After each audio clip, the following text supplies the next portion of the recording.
Hello mga kadoks natin. We are having our walking activity kasama yung ating hobby. Dahil weekend po ngayon, kailangan nating magpawis dahil sa 5 araw na paupo-upo tayo. Pag hangin, ang karautod mga kapunta na.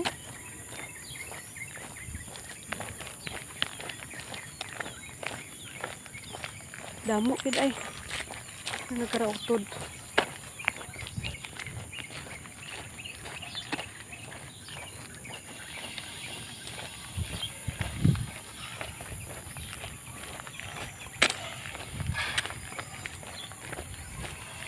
Yung ating paglalakad ay 5 kilometers yung ating na-achieve.